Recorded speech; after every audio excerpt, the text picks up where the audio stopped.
Coming to you from Las Vegas after receiving a Walmart COVID test drone delivery.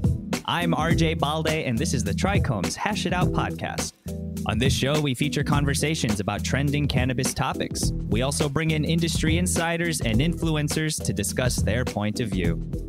In this episode, I'll be talking to Chris Coggan about his work in cannabis-infused beverages, biochemistry, writing, graphic design, art, and marketing. We'll also talk about why he chose cannabis beverages over flower, his upcoming hip-hop album, yes, you heard that right, and much more. Without further ado, it's time to hash it out.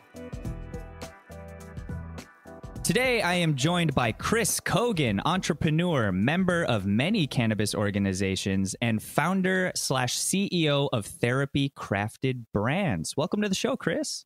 Thanks so much. Thanks. It's nice to be here, RJ. How are you doing today? Yeah, it's nice to have you. You know what? We're thriving and surviving. You know, that's as much as anyone can ask nowadays. Where are you visiting us virtually from? I'm visiting you virtually from my house right now, here in La Jolla, California. It's a beautiful morning. My dog is asleep in front of me, of course, until somebody walks by, in which case you'll probably hear him barking. But yeah, I mean, it's a good place to be. I'm headed into the lab after this, and, you know, it's going to be a great day. That's good. I love that, man. Yeah, La Jolla, that's a beautiful place to be, for sure. I'm a little north of you. I'm in Orange County. Nice. But yeah, man, I love it. I love it over there. How has your year been going? You know, obviously it's been an unconventional year for everyone, for lack of a better term. I like the word unconventional better than the other descriptors that are just sort of done to death here. Yeah, you know, it's been a really hard year for a lot of reasons. There's been a lot of giant changes in my organization, and that actually started happening before COVID. And the timing was such that it just happened to sort of benefit our positioning and put us in a spot where maybe for the first time in 5 years, we might actually be profitable this year. So that's exciting. Oh, okay. I dig it. I dig it. There's some silver lining then in the end of all of this, for sure.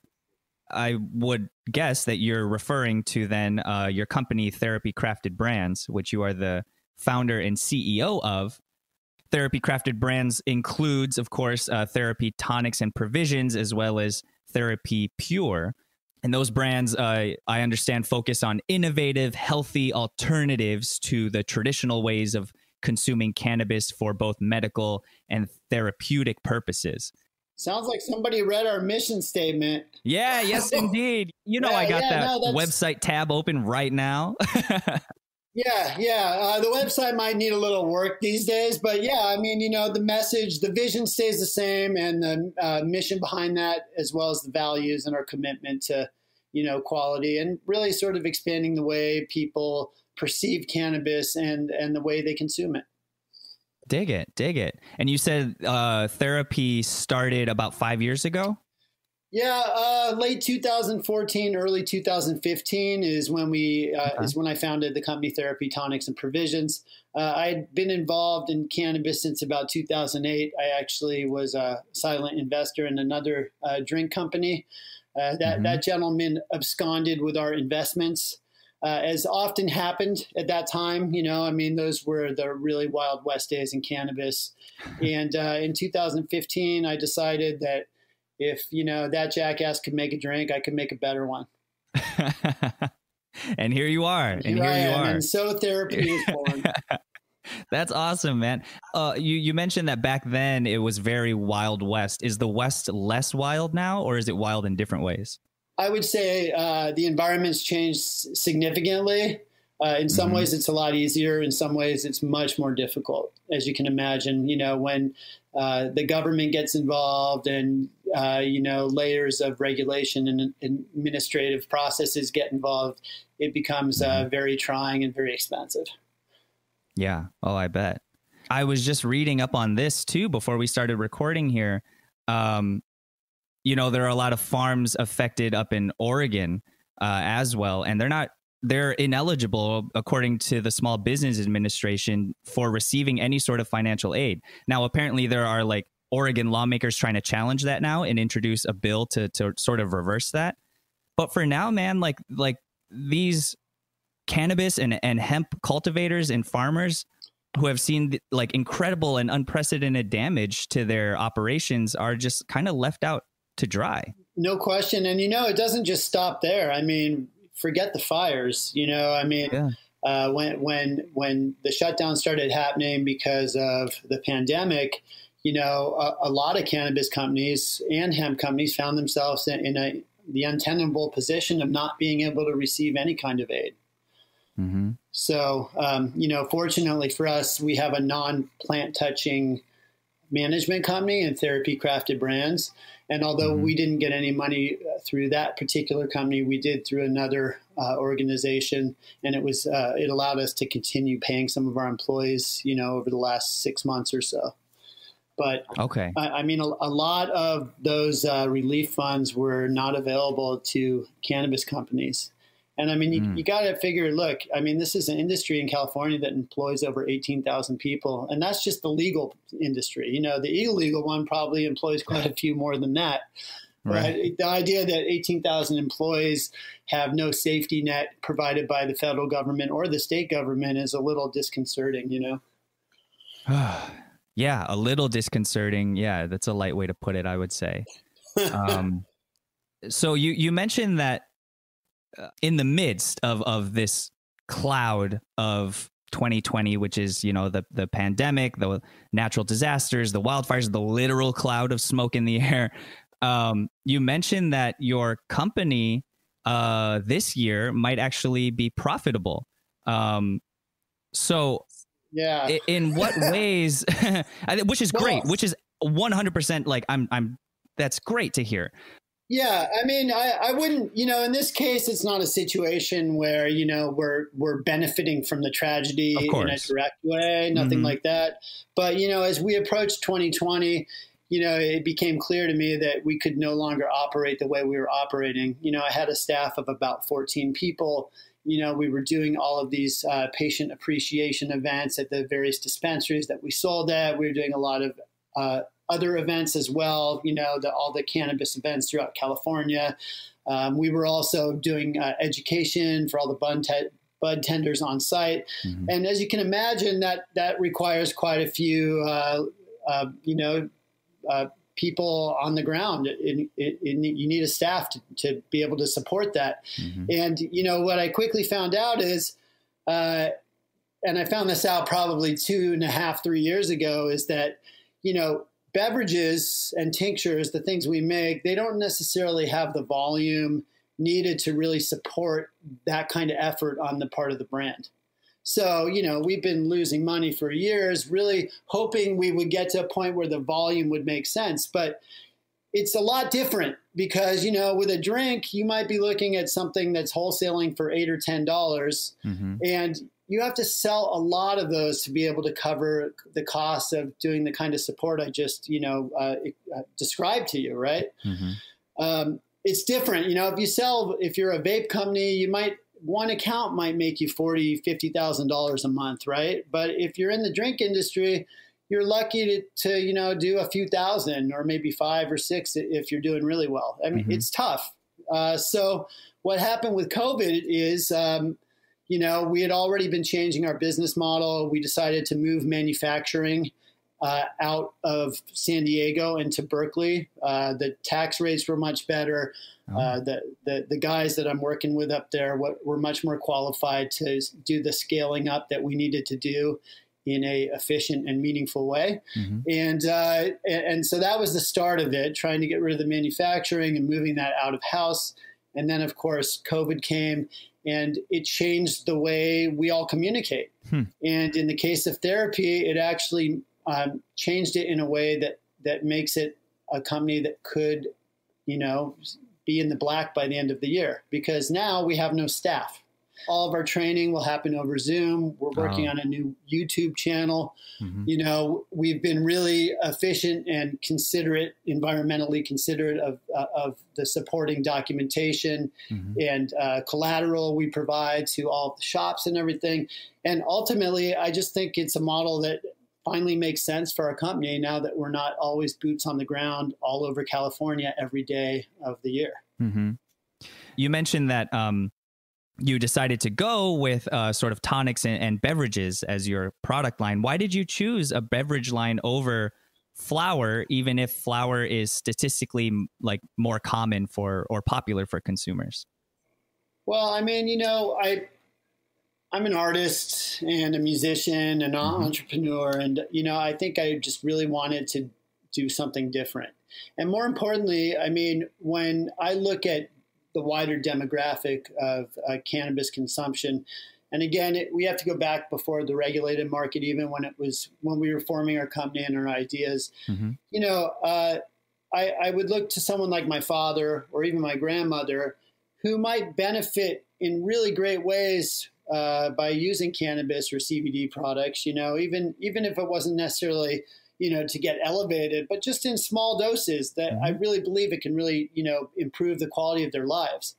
But guess what? When you have a father whose entire life growing up, marijuana was demonized, that guy's never going to smoke a joint.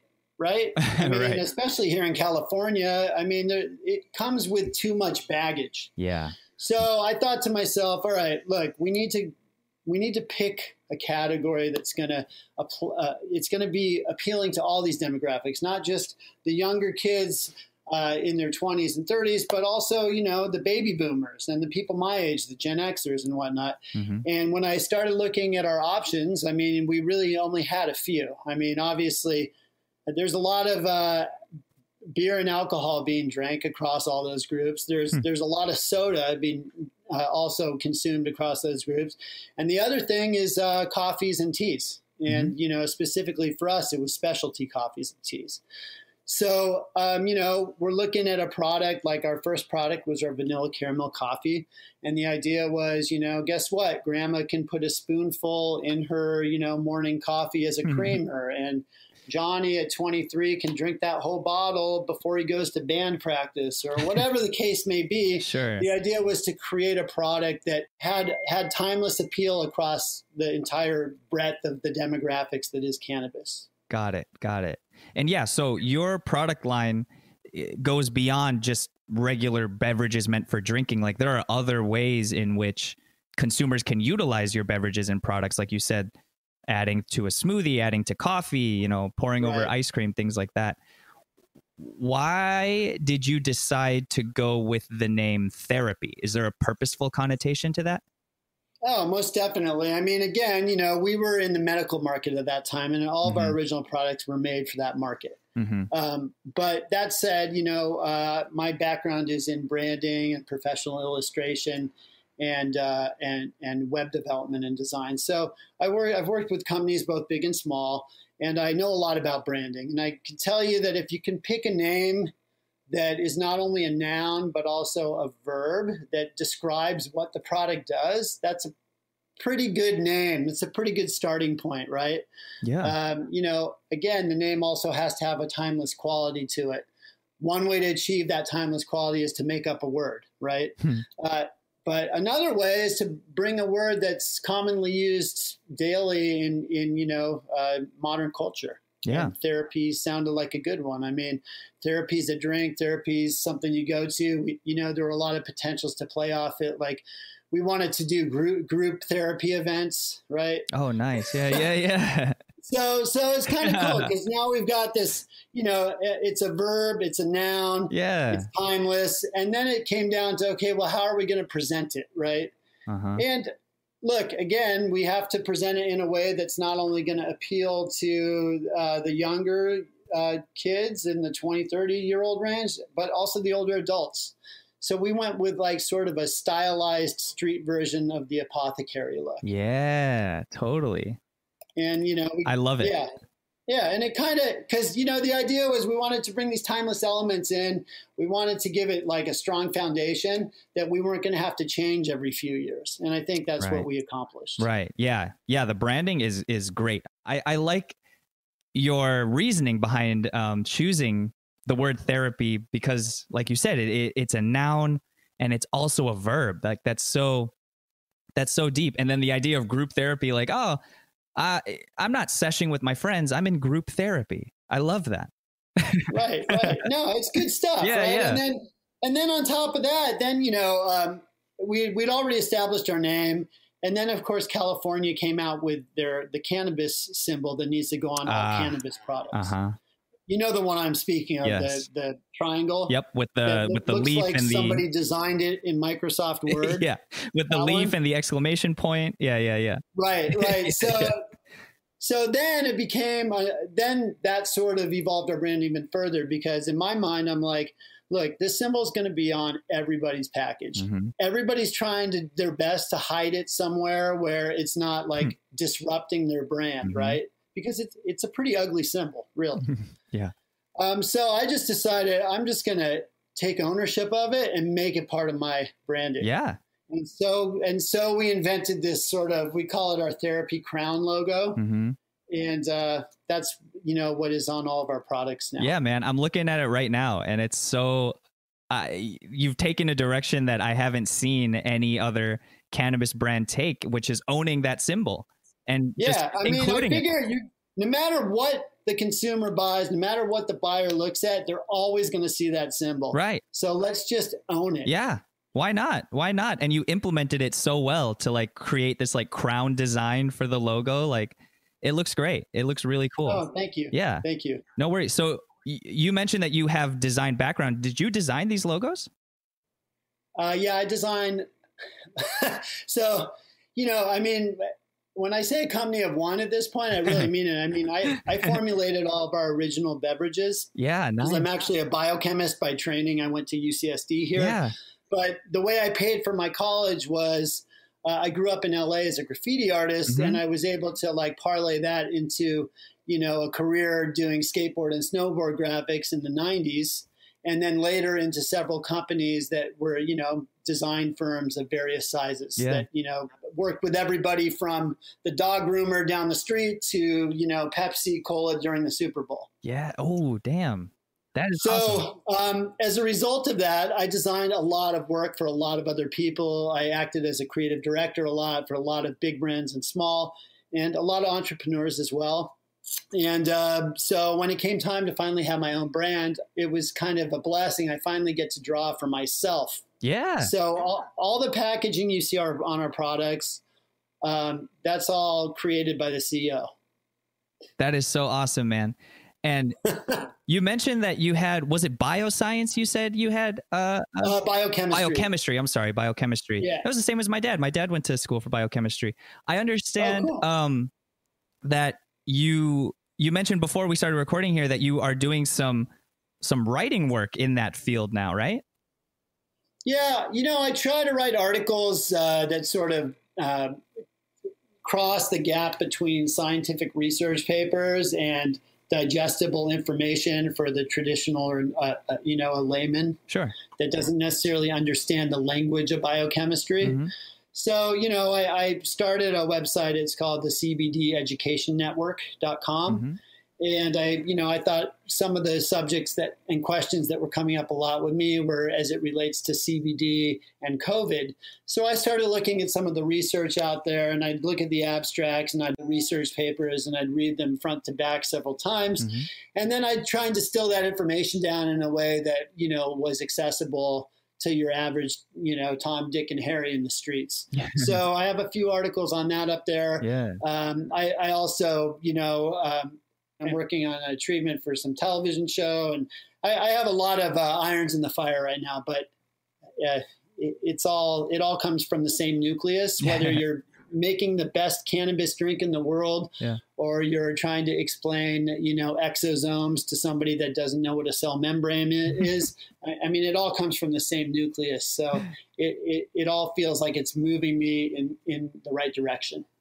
Yeah, that is so awesome that you have, you're involved in so many projects that, utilize the array of experiences and talents that you have to offer, but they all sort of move in the same sort of general direction, which is so awesome that you've set that up for yourself, man. That is so cool. Yeah, I mean, just to give you an example of how this plays out in cannabis, we have some T-shirts. In fact, I'll have to send you one. Yeah, but sure. we have some T-shirts. They say, "I need therapy." Yes. It's kind of fun. It's one of our hashtags. Yeah. But we give them to bud tenders. They like them. You'll see them wearing them. But our sales team was like, "Yeah, they're more like a gym shirt. Like, why don't you put some of your art on a shirt?" Oh. So we just did a limited run of T-shirts, and people are loving them. Nice. I mean, they're really high-end art shirts. I don't love the notion of giving them away. Right. Sure. Of course. But, I'd rather give a person something they're going to use. In this case, I've been able to take my background as an artist and put it in an 11-color silkscreen shirt that, we're able to give to bud tenders for them representing our brands and to get them acquainted with what we're about. That is so cool. You've literally like wrapped everything. Like, you found such a dope way to like use all of these talents that you have and all of these different passions that you have to sort of fit under this umbrella of being in the cannabis industry, man. That's so cool. That's something that Yeah, it took a while to get there, and it took a lot of money to realize that if, I just do what I do, that all will make the difference. That's so deep, man. Yeah, that's like that's sort of like akin to the personal journey that I've been trying to find myself on too. Is that like, we mentioned before we started recording here, like the main foundation of my experience is in acting. I went to different acting schools. I did improv for a long time. I've hosted various things. But acting is really my foundation there, and it sort of branched off to even this podcast now. And I've always tried to find ways to like join all of my different passions and all of the different projects that I like to be involved in and move them into this sort of collective goal or this collective direction, man. So it's really inspiring to see and to hear from someone who is making that happen for themselves, man. That's so dope. Well, and hearing it from you just reaffirms that, I'm sort of on the right track because, ultimately, we are who we are. And, the sooner we're able to own that with confidence, the sooner we're able to make magic happen. I love that, man. And you designed, I'm looking at cbdeducationnetwork.com now. Did you design that logo too? Yeah. I threw that together in like an hour. Yeah. I don't always have time.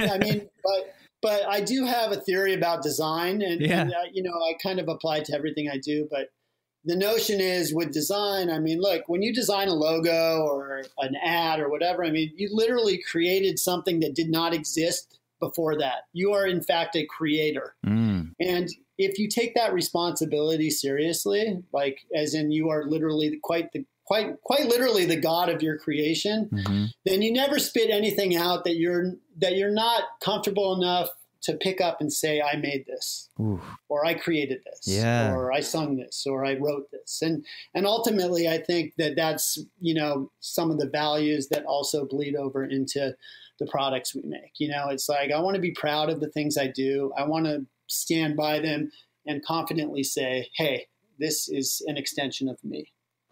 Yeah. And this is the best product that we could possibly put forth. Right. And unfortunately right now, to be perfectly honest with you, for the last few years, I was not involved in the reformulations of our drinks directly. I had, team members taking care of that. And when I found myself alone again here in 2020 and I started, trying these new flavors and formulas, I have not been happy with them. Don't get me wrong. They taste good. They still are the most powerful drink in all of North America, and we can get into why that's the case later. But, these used to be creamy and silky and more like a Frappuccino-style delight. And right now, they're not where I want them to be from a texture or viscosity standpoint. The rest of it's great. The flavors are great, the high you get from them is great, but the formulas themselves need some work. And we're about to be producing 2 new batches that reflect some of those changes. And the hope is by the end of this year, we'll really have it locked down and we'll have that original beverage that we created 5 years ago that was so amazing. Okay. Okay. Now, when and why did the formulation change the first time? Well, I mean, ultimately, when you start scaling up from making, 50 bottles in your kitchen to making 500 in a warehouse to making 5,000 in a production facility, I mean, certain parts of that process need to be scaled up, and not everything translates directly. And in a similar sense, the way the ingredients are mixed together. I mean, look, when you're mixing something that's only a gallon, it's a different process than mixing something that's 500 gallons. Totally. So, there were adjustments made, and I kind of trusted those adjustments to my team at the time. And I mean, given the equipment we had to work with and the conditions under which we had to work, I mean, I think they did a pretty good job. But at the end of the day, I'm not happy with where we're at right now in that regard, and I'm going to change it back. I mean, now I can do it with confidence. Yeah, right. Totally. How important is it for you personally to recognize those moments where, things might have to be improved, and to constantly remind yourself that, there are ways in which to constantly be better or make the necessary improvements? How important is it for you to keep sight of that? It's honestly the only reason to take another breath. Because, at the end of the day, I mean, I think we really want to achieve, I don't want to call it perfection, but we want to be able to get where we envision ourselves going. And the only way to do that is to, take real ownership of the mistakes and take real accountability of the problems, and don't just sweep them under the rug, acknowledge them, and just, proactively engage them. And, I mean, for example, I would say my biggest weakness as a leader is managing people. I really suck at it. And, that's one of the reasons I started changing this business model in a way that would make me less responsible in that regard, because I just can't do it. I just expect everybody to work with my sort of intensity and dedication. And the reality is not everybody's built that way. So, when it comes to, holding myself accountable, like, I have to start there. If I expect anybody else to ever be accountable for anything I want them to do, like, I have to at least acknowledge my strengths and my weaknesses. And, the last few years have really ground me down to sort of, let's call it Chris Prime. And, and on top of that, like sort of foundation that is who I am, I'm able to sort of reconstruct and build now that I have all this knowledge, and these mistakes have been the only reason that we're still here. Ooh, I love that. Yeah, it's through the mistakes that you learn, right? Yeah. Like, I never learned anything from doing things right. No. What do you learn from doing it right? Like, you don't learn anything.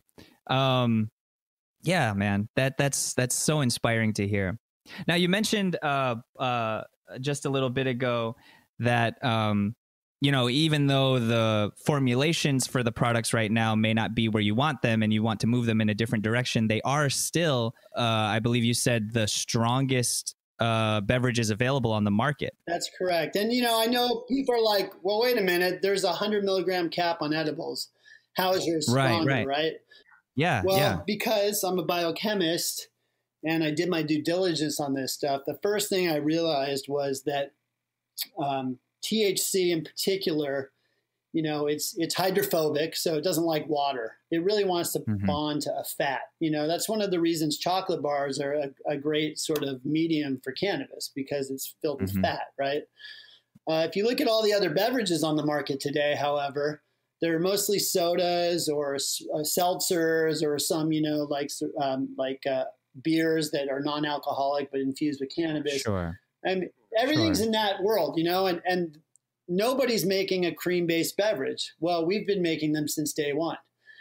It's a lot more difficult. There's pasteurization. There's a lot of very, shall I say, specific pieces of the process that if you don't get them exactly right, the cream breaks or the water, or it separates, or there's so many challenges when you're pasteurizing something. Yeah. And so right now, as far as I know, we're still the only cream-based beverage company in all of North America. So what that fat does for the THC is it protects it, it encapsulates it. It also makes it more bioavailable to the consumer. So those are two things that right there are probably going to make our drinks, or at least the effect you feel, stronger. But really the part that makes the biggest difference is every other beverage on the market is made with a water solubilized THC extract.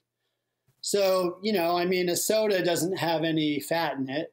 So you have to make this THC molecule basically emulsify within a more aqueous environment rather than a fat-filled environment.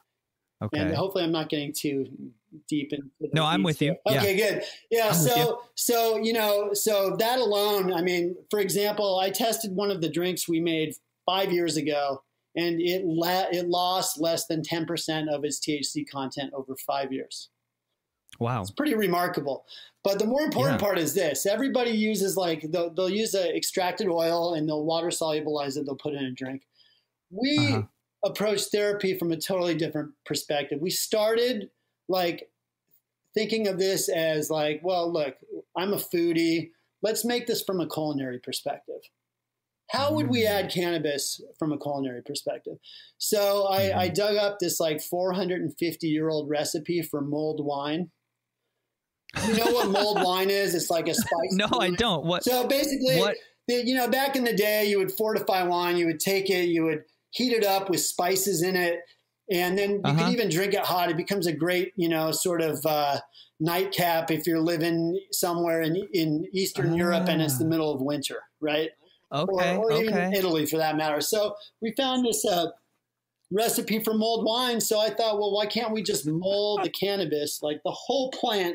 Why can't we just soak it and pull out not just the THC, but all of the terpenes and the essential oils, all of the flavonoids, all of the trace, cannabinoids, of which there's over 100.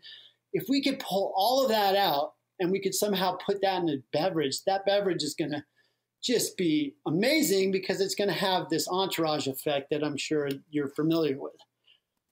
Sure. And so, we refined that process a bit. We spent 2 years doing R&D because, depending on what biomass you start with, it changes the equation and it could change the flavor profile because we're bringing in everything. If you were to test one of our drinks right now, you're even going to find some chlorophyll in there, I imagine, because, not all of the plant material even gets filtered out.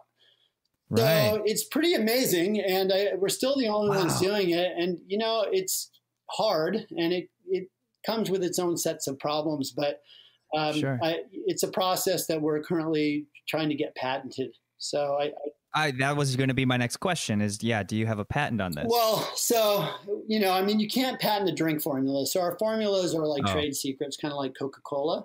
Okay, I see. And our process, although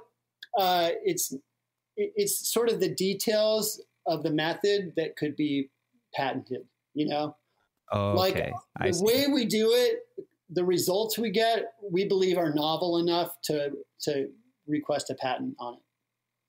Okay. And the patent attorneys agree. That is so cool. And the one I'm working with doesn't get paid until we get the patent. So I think I'm believing her. That's the real one. Yeah, that's the real one. For sure. Yeah.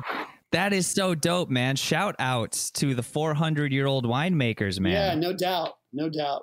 That is so cool. Where did you find that recipe? Was it just online, a library? I'd searched so much. I found 20 of them, and, yeah. When we started doing it, there's still marks on the ceiling in my kitchen from when stuff exploded. And sometimes when we wanted to make a new drink, we would start with kind of a flavor profile. For instance, we wanted to make a coconut matcha tea, right? And so we bought one of these pre-made powders that they would use at a cafe to make a matcha latte or whatever. Sure. And we put in a drink, and man, they tasted great. But about a week after we made the first batch, we found out that they actually, because of the ingredients in that powder, there's so many preservatives and stuff, like the bottles became like grenades. Like they would literally explode. So just for like pressurized, like they pressurize themselves. Well, yeah, it's like there's there. I don't know if it was the milk esters or some of the preservatives. I was never able to track down the exact culprit as to why these bottles would literally explode like a grenade. But when you've got a 4-ounce glass bottle exploding like a grenade, it's just not. It's not a good look. It doesn't go over well with consumers. So, no. Yeah, but that was, that was during the early R&D phases. I mean, typically we'll grab a flavor that we like, we'll grab it off the shelf, we'll figure out how to sort of reverse engineer it, except we get rid of all the preservatives. We get rid of all the crap. We only use 100% non-GMO ingredients, and we're 100% vegan too, which is important to me. Nice. He's a carnivore, but I just feel like the healthier we can make this drink, the better it is. Because guess what? People turned to cannabis as an alternative to traditional medications. And the notion that we would, instead of give them something that was really homeopathic or organic, it just didn't sit well with me. So I wanted to be as healthy as we possibly could be. Yeah, I respect that. And in addition to therapy products being all vegan, do you also use all organic methodology? Sorry. We do whenever it's possible. I mean, for example, all of our beverages are fat-based now. We don't use it. We used to use dairy. Now we use like a coconut milk. The reality is organic coconut milk. We actually use evaporated coconut milk. So it's 100% non-GMO, but the organic coconut milk is like 5 times more expensive. So that's one of those ingredients that we can't afford to do the all organic. Now, once we scale this up and we get to a point where we intend to bring that in, because the goal is to make this 100% organic. And the bigger goal is to, create a situation where the federal government will be able to give it that organic seal of approval, which of course is probably a few years out, if not longer. Well, if it does happen, you can incorporate that organic symbol into your logo too. Yeah, it'll be another point on the crown, perhaps. There you go. Yeah, another jewel on that crown. Yeah, that's for it's sure. Funny. I've designed that crown for like 5 different states, right? Because the hope is we're going to be expanding to other states, and each state has their own symbol. So yeah, exactly. So the crowns change, but the idea stays the same. I love that. I love that. So beyond all of your experience that we've already talked about so far, with biochemistry, with working in creative design, with working in art, with working at therapy brands, you're also an advocate for cannabis education. Can you just briefly tell me the list of cannabis associations or organizations that you're on the board of? Oh, man. Well, the list now there's 0 now. There's 0 now. Okay. Yeah, I actually stepped down. I think, the one that really resonates with me is my position as a board member at the California Cannabis Industry Association. Mm-hmm. During my tenure, we represented over 800 businesses and over 18,000 employees just through that organization alone. And, I got to work with some of the biggest brands in California and the world. And I got to familiarize myself with how things are done in Sacramento and, the process. And I was able to really make a difference in the way a regulation happened. I feel that way. To give you one example, the regulations that were proposed clearly stated no perishable goods in terms of manufactured products. Mm-hmm. So, whether you're making a cookie or a drink, it had to be shelf stable. So the cookie had to be akin to a Twinkie, and the drink would have to be akin to Coca-Cola or something, right? Yeah. And again, people are turning to cannabis as a better, healthier way to medicate or to address some of their issues. And the notion that they were going to, do away with all things perishable seemed just outrageous to me. So I wrote a big white paper on it. I hounded the Department of Health like a psycho ex-boyfriend. I did whatever it took. And, it's funny because the next version of the regulations came out and it said no perishable products with the exception of beverages. Ooh. So, look, I don't know if I'm fully responsible for that or only partly. Yeah, sure. It did, in fact, qualify my beverages because we were looking at a scenario where we've been making these beverages for 3 or 4 years, and now all of a sudden the regulations were going to say, sorry, you can't make these. Damn. And it happened to a friend of mine who was doing kombucha, because kombuchas, they were doing infused kombucha, but kombucha has a small percentage of alcohol in it. Right.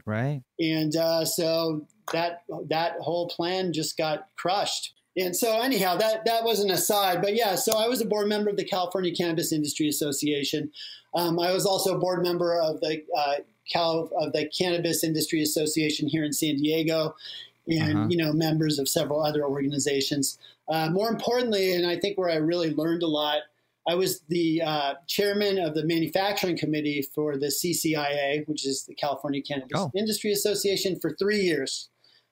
During the time when we were drawing up regulations and, turning towards a regulated and legal market. So, again, we pushed forth a lot of things that were really beneficial for the industry, and there's a lot more work to be done.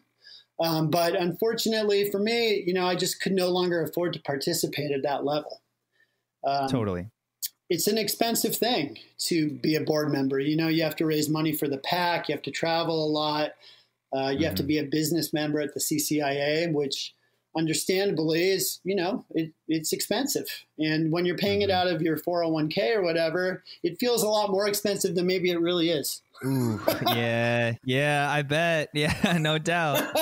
Yeah, you could really feel those deductions, huh? Yeah, because the other thing is not only do we make our drinks different than anybody, but I think as far as I know, we're still probably one of only a handful, if not the only beverage company in California that has no investments. Nobody, really? This is owned 100% by me still. Haven't taken any investors. We've been tempted, but we never pulled the trigger. And I think it makes us the smallest brand in California, maybe. Wow. So you guys got to, are we rooting for the underdogs or what? I mean, come on. Yeah. Guys. Oh man, I'm always getting behind the underdog. That is so awesome, man. So I'm guessing you don't have a cannabis Twinkie in the works.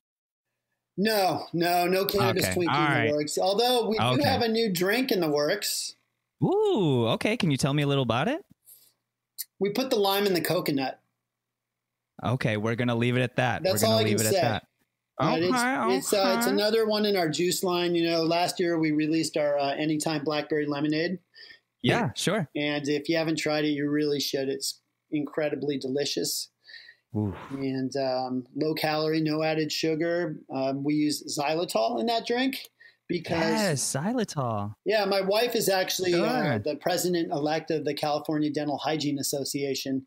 No way. Yeah, she's actually the one that inspired me to get politically active.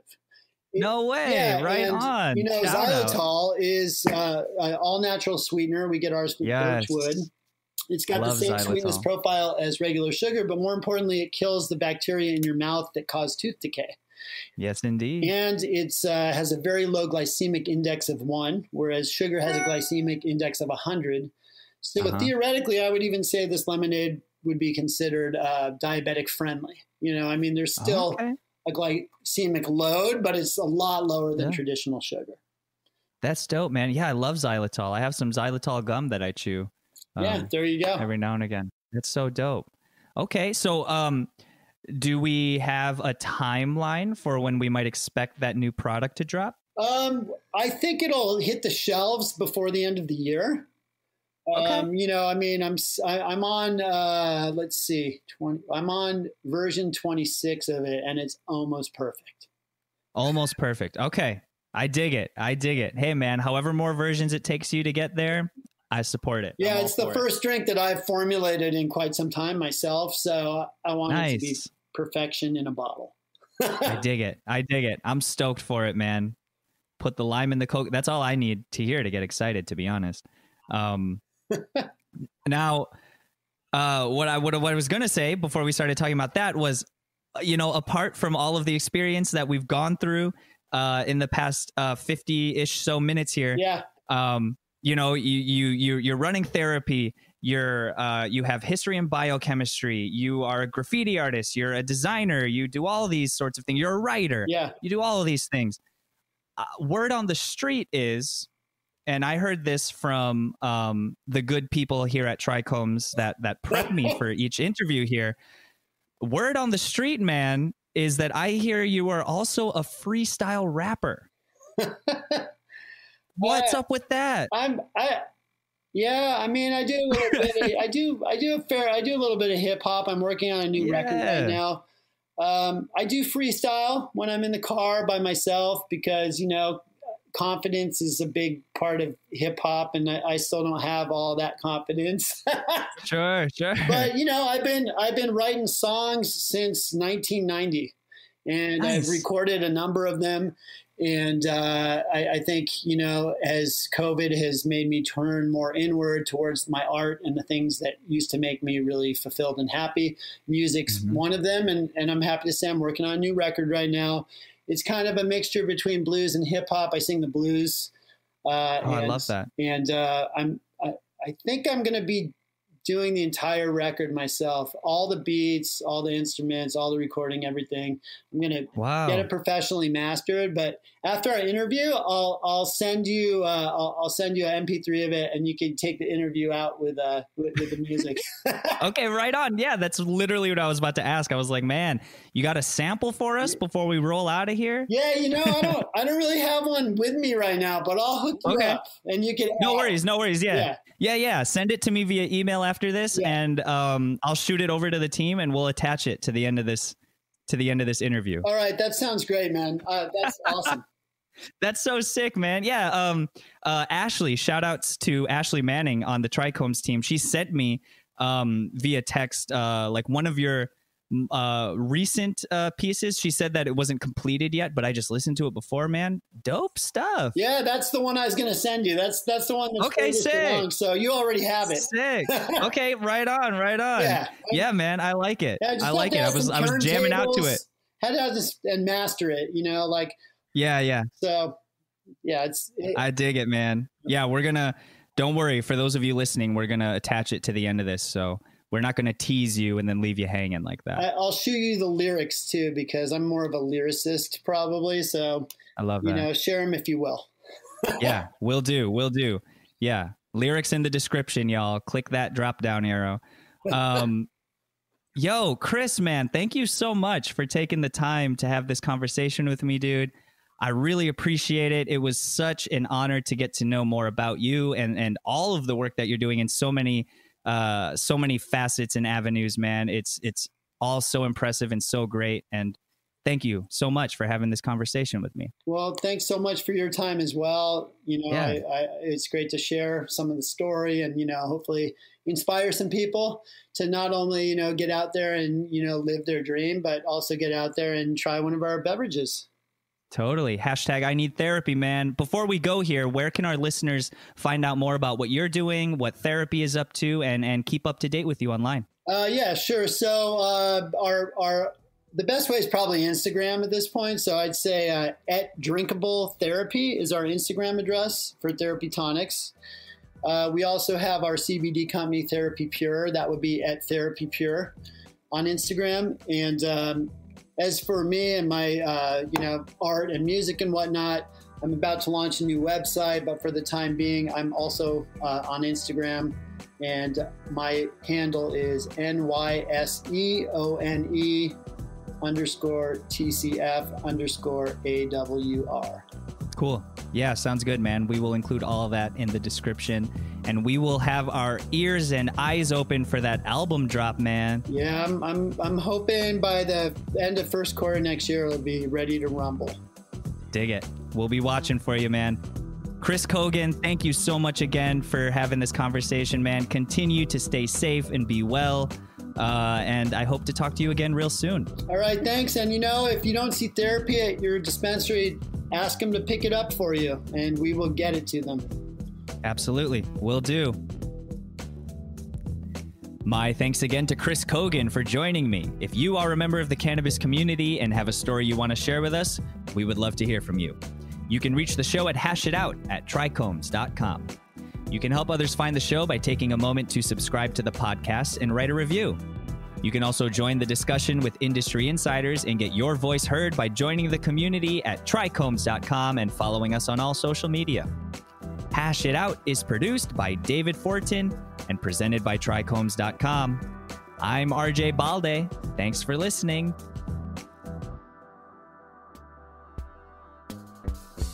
Now that I'm older, I got some stories to tell. No longer dodging the heroes, no longer raising the hell. No more concerning myself with the nonsense and drama. Already earned my respect and vindicated my mama. I've been spitting and writing and stacking the karma. Intelligently steeped in art for commas, changing kilos of trauma, both tangible and perceived. For the words on this track, from the blood on my sleeve, from the long ago crusty.